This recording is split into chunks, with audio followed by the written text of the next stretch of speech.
peux nous expliquer en quelques mots le GAP de physique-chimie, ce que c'est? Donc, le GAP de physique-chimie, c'est un ensemble de 6 enseignants répartis sur tout le territoire.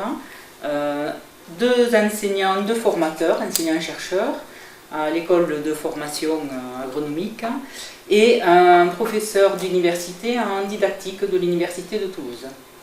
Donc ce petit monde se réunit 2 fois par an avec des sessions dans lesquelles il y a des apports théoriques et des analyses de pratique.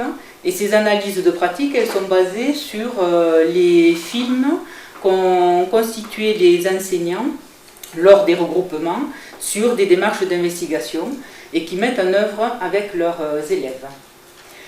Donc tout ça fait qu'on aboutit au bout de 3 ans d'études ensemble à constituer un petit recueil de démarches d'investigation qui ont été testées, retravaillées, retestées, qui ont été mis dans un recueil, dans une revue professionnelle qui est la PEPA, et qui constitue aussi un pool de démarches d'investigation pour la formation que l'on fait en région et sur le site de physique-chimie de l'enseignement agricole.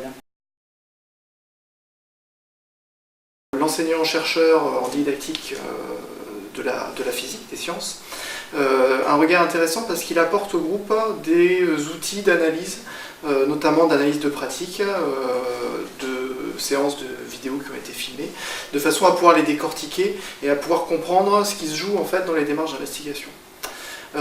Des outils aussi, enfin une prise de recul nécessaire pour comprendre la démarche d'investigation, à la fois pour comprendre d'où elle vient, temporellement, et puis aussi pour essayer de comprendre ce qui se fait dans d'autres pays, pour pouvoir avoir des points de comparaison sur cette démarche. Pour le chercheur que je suis, l'intérêt, au-delà d'avoir accès à du matériel à analyser, je trouve que l'enseignant, qui est un expert de sa profession forcément, hein, puisque c'est lui qui enseigne, qui a le génie pédagogique, assure un peu dans l'élaboration des séquences quelque chose qui assure en fait la validité pédagogique d'ensemble. C'est-à-dire qu'il connaît les élèves, il connaît les conditions dans lesquelles ils travaillent, et donc finalement ça permet à la séance qui serait élaborée normalement par le chercheur sans la collaboration d'enseignants d'avoir une certaine validité, de pouvoir vivre dans l'univers dans lequel elle doit finalement être développée.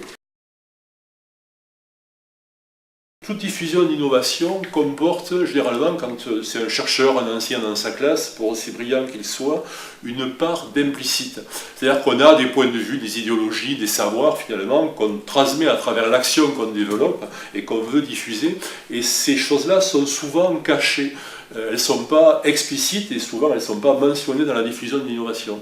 Or là, les enseignants qui écoutent le formateur, donc qui est un de leurs pairs, ont la chance d'avoir quelqu'un qui a réfléchi, qui a formalisé des choses, et si par hasard il n'est pas assez clair, ils peuvent interagir avec lui directement, avec l'innovateur si je puis dire, et obtenir des informations plus explicites et plus détaillées.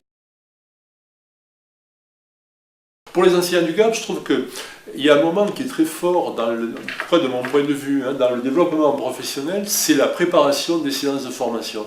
Parce que c'est un moment où il faut avoir une attitude réflexive par rapport à son activité, faire le point sur ce qui a été développé, sur ce qui a marché, sur ce qui n'a pas marché, le mettre en mots, le formaliser pour pouvoir le transmettre.